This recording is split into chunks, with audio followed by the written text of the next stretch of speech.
So in this Alight Motion tutorial, I will be showing you how to add text in Alight Motion. So if I were to play this video right here and I wanted to add some text to it, make sure that the video is not selected so that this screen is here. If it shows this screen, just tap out.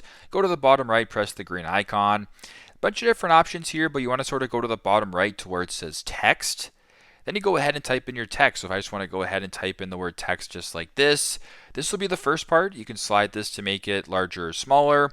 I'll go ahead and do this. You can also go to the top here and change the font as well as the direction here. So if I wanted to make the text larger and I wanted to maybe change the color just like that, I have my text selected. You can then select on the text right here.